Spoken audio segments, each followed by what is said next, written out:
Welcome back to the Retire Young podcast. Don't forget to subscribe to the Retire Young podcast on Apple Podcasts, iHeartRadio, and Spotify. If you're just tuning in, I always get into the retirement side of the financial markets. How, the 401k, the 403b, IRAs. I mean, really, if you have those accounts that are managed by somebody else right now, you actually are making those decisions. Learn what is in your 401k. Don't just wing it. Learn the skills on how to protect it, especially in this turmoil time. How you do that is self-directing. You can actually manage your own 401ks, IRAs. You have to talk to the sponsor, see how you do that, but it's not rocket science. You just haven't been taught how to do that. And we have these investing classes where we go through and explain what you have the ability to do during retirement. And Al, we talk a lot about mindset on this show and here at the at the Retire Young Radio studio. And you have to have that positive, proper mindset in anything you do in life, especially in the financial markets, because there's a lot of emotion. How are you helping people with that positive mindset to reach the goals that they have in their financial picture? Yeah, I've always talked about how I think attitude is probably the most important part of being successful at anything, but especially in trading and investing.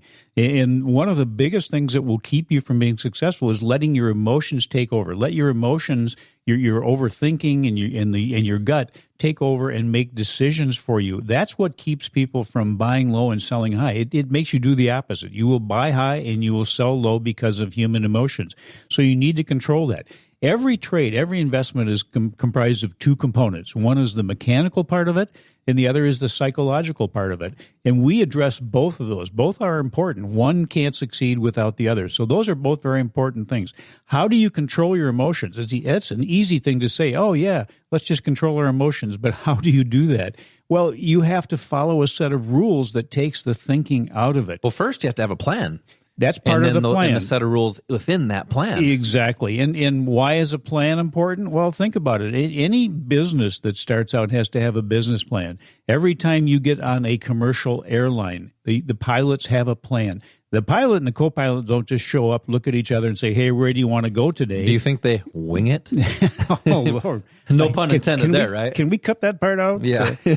But they have a plan. When in the Super Bowl, both of the teams that came into the Super Bowl had a plan. They had a game plan to follow. They prepare, so they're proactive. You have to be prepared. And that is it. I'm glad you mentioned that word. That is the important thing right now that's going to help you be successful. Be proactive. Take advantage of what's out there. And unfortunately, too many people take the position that they probably can't do it, so they don't even try.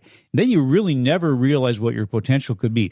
I'll tell you this, the people that succeed focus on the things that they can do. And in the financial world, the things that you can do, maybe you have to go through some kind of education to be able to find out what those are. What are the opportunities? What are the choices you have? Because in every market condition, there's something that is going to do well. In your retirement, for example, we have what we call a strategic investor plan. And that's for students that want to take advantage of not only because at some points in time, the stock market's going to do well. And at some points in time, maybe the gold market will do well or the currency market. Those are different things that you should always have available to you in your retirement account. So you use those strategically and then also have a source of income coming in so you can use that income to invest in those different parts of the market. That's being strategic in your investing. And that's important because, one of the things that you just mentioned there is people think that they can't do it. And a lot of that is being pumped in from the public, the news outlets, TV, internet, all that stuff, because who's managing most of the money?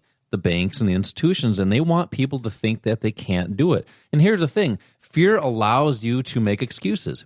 Fear drains your motivation. Fear also gives you a false sense of security. And also fear isolates courage. Well, how can you beat that? You have to pivot. Be afraid to fail and don't fail. Be afraid to get second place. Go get first. Be afraid to not be the smartest in the room and go educate yourself. And go educate yourself right now. Now is the time to do it because we're seeing some huge opportunities. Al, we talk about mindset, and it comes down to a couple things. It comes down to confidence. Correct. But it also comes down to consistency. Now, how do you help people gain the confidence in their trading and investing strategies so they have more consistency in their account? Well, one of the things that really helps you develop that confidence is knowing how the markets function. It's like anything else you do. You have to understand what you're doing, how it works, why it works, how you can be successful. So that's what we do. We show people how the markets work, and then we really concentrate on the one thing that really is factual as far as moving the price of something, and that is that relationship between institutional supply and institutional demand. Well, here's the thing, too. I'll think about it this way. I mean, people have various careers, and they had to learn how their career worked before they were successful at it. It's just the same thing in the financial markets, and you just have to be taught how to do that. Right. Nobody is born with the skills to do this. It's something that's learned. And once you understand that, it's a process. It's a step-by-step process that you follow. That helps to develop the confidence. But the one word I think that really is important here is discipline.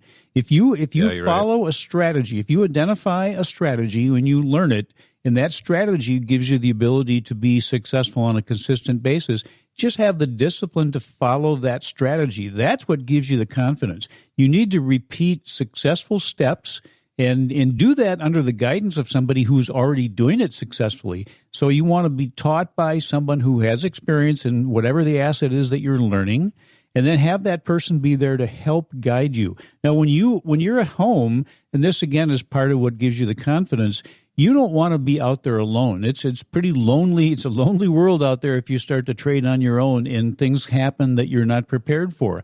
You want to make sure you always have access to somebody who can give you the help if you need it.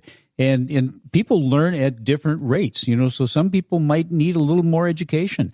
Make sure that you have access to a lifetime of education, and make sure that education is provided by somebody who has the proven experience of being successful. Well, and every successful person in any aspect of life, sports, in their working careers, financial careers, had mentors. And that way, like you said, you're not alone in these financial markets because, I mean, it can be scary right away, but we're here to help. I mean, learn how to have a plan.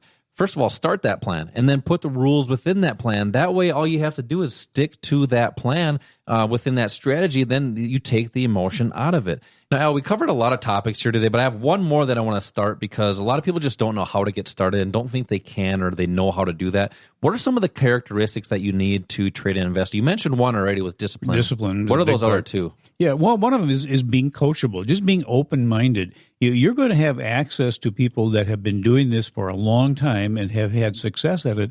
Just be open-minded enough to listen to what they're telling you. They're going to be giving you guidance and giving you advice that is going to be in your best interest. And it's ironic that some people just are not open-minded enough to take advice. That's true. And those people are probably not going to do well. So just keep an open mind and then be disciplined, as I said. That's probably the number one thing. And that's hard because of the emotions as a human being. Yep. But if you have a step-by-step process you follow something that has been shown to work on a consistent basis, that discipline becomes easy. And then you have to be decisive.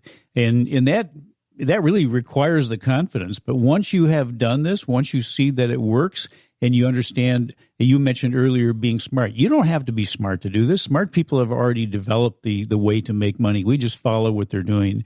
So just be decisive enough to trust in the strategy that you're using, trust that rules-based strategy, and then that's fine. Then you that being decisive won't be a problem. Once you have the discipline to follow the rules, you see that it works on a consistent basis. Being decisive is easy. Yeah, and if you're listening right now in your car, maybe you're at home, just say to yourself, yes, I can. Because you can trade and invest in the financial markets. You can learn the skills to do that.